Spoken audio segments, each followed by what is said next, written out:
नमस्कार, कसे आहेत तुम्ही सगळे? तर आपण आता गणेश चतुर्थी निमित्त करूया गव्हाचे लाडू।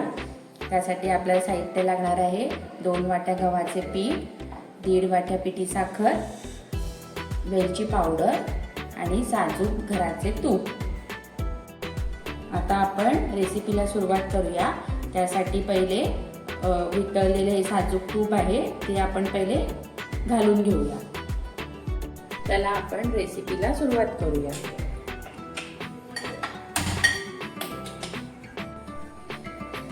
गॅसवर पातेलं ठेवून घेऊया। पातेलं गरम झालेलं आहे। त्यात आपण आता पीठ भाजण्यासाठी तूप घालूया।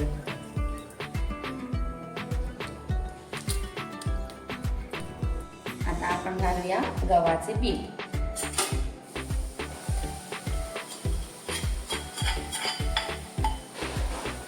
हे आता गुलाबी रंगापर्यंत परतून घ्यायचं आहे।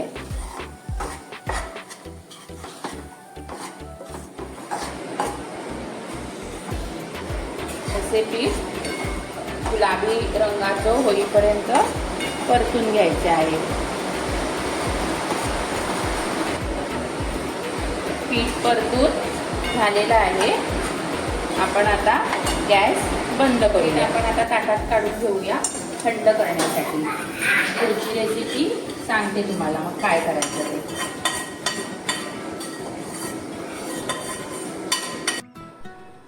आपण आता या भाजलेल्या पिठात आता हे घालूया पिठी साखर। पहिले हे पीठ आपण याच्यात काढून घेऊया।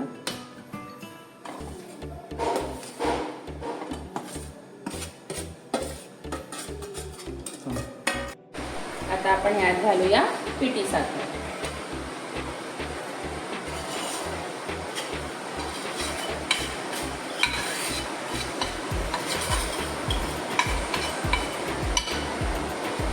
साखर व्यवस्थित मिक्स करून घ्यायची।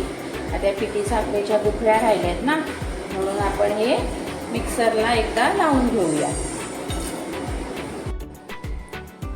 हे मिक्सर मधून आता वाटून घेतलेलं आहे, म्हणजे जस्ट पावडर केलेली आहे। ते पिठी साखरेच्या गुठळ्या आपण काढून घ्यायच्या।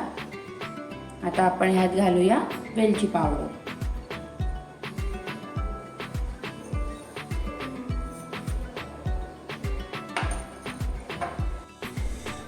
वेलची पावडर घालून झालेली आहे।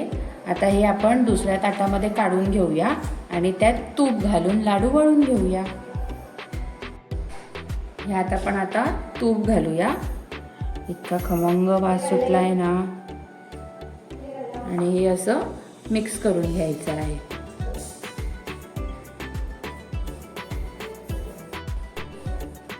तूप घालून हे मिश्रण आपण मिक्स केलेलं आहे। खमंग वास सुटलेला आहे आणि आता आपण ह्याचे लाडू करून घेऊया। तुम्हाला पाहिजे तेवढ्या आकाराचे तुम्ही लाडू करू शकता। छान असा लाडू रेडी आहे। गार्निशिंग साठी काजू आहे, तुम्ही काजू किंवा मनुके लावू शकता।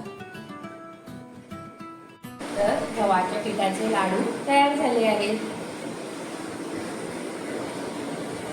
अशा चमचमीत रेसिपीसाठी द मसाला मॅचला लाईक करा, शेअर करा आणि सबस्क्राईब करायला विसरू नका। थँक्यू।